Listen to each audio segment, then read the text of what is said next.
ہے کہ ہلکا سے ناراضگی کا بھی انہوں نے رسول پاک سے گفتگو فرمائی. بعد میں بہت نادم ہوئے اس کے اوپر کہ رسول پاک سے معاذ اللہ مجھ سے کچھ نہ کچھ گستاخی ضرور ہوئی. رسول پاک کے سامنے میں اونچی آواز میں نے بات کی، جبکہ قرآن نے فرمایا ہے کہ رسول کے آگے اونچی آواز میں بات نہ کرو. ہو سکتا ہے کہ تم سمجھو کہ میں مسلمان ہوں، میں ایمان والا ہوں، اور تمہاری ساری نیکی اللہ ختم فرما دے.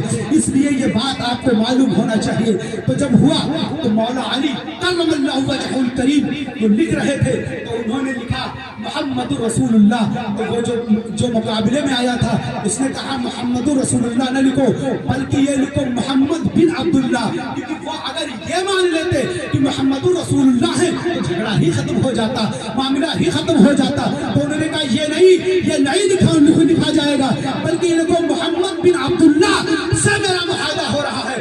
حضرت علی پر قربان جاؤ، ان کی محبت اتنی اعلیٰ درجے کی تھی کہ ان کی یہ غیرت، یہ ایمانی نے تصور ہی نہیں کر سکتی تھی کہ رسول پاک کے نام کے آگے محمد رسول اللہ وہ مٹا دے. جبکہ رسول پاک نے کہا ہے علی مٹا دو. حضرت علی فرماتے یا رسول اللہ میں نہیں مٹا سکتا. بلا تفصیل میں بتانا چاہتا ہوں، اب میں بتانا چاہتا ہوں کہ اس کو پھر محمد بن عبداللہ لکھا گیا. رسول پاک صلی اللہ علیہ وسلم نے پھر وہی لکھوایا، آپ نے نہیں کیا، لیکن سمجھوتا ہوا. لیکن اس سے یہ پتا چلا کہ صحابہ کرام رسول پاک ایک قدم پیچھے لے کر کے صلح فرما رہے تھے، کیونکہ وہ سمجھ رہے تھے کہ ہم صرف 1500 ہیں اور کفار کی تعداد کثیر ہے.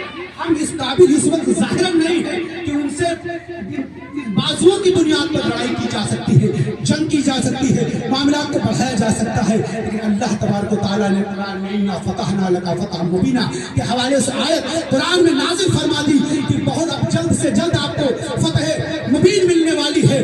مفسرین فرماتے ہیں اس کا اشارہ اس طرف تھا کہ فتح مکہ ہونے والا ہے، لیکن ہر آدمی کو اس بات کا علم نہیں تھا. مصطفیٰ جان رحمت کو یہ بات معلوم ہو چکی تھی. بتانے کی ضرورت یہ ہے کہ پھر صلح ہوئی، اور صلح ہونے کے بعد یہ میل کا پتھر ثابت ہوئی ہے صلح، اور اتنی شاندار صلح ہوئی کہ کچھ دنوں کے بعد، کچھ مہینوں کے بعد، کچھ سالوں کے بعد فتح مبین مکہ شریف فتح ہو گیا. اور ایک شخص کا بھی خون بہانے کی ضرورت نہیں پڑی، محبت کی بنیاد پر جب فتح ہوئی. اور میں بتا دینا چاہتا ہوں رسول پاک نے فرمایا، اپنے صحابہ سے اعلان فرمایا کہ جو شخص مکہ میں ابو سفیان کے گھر جا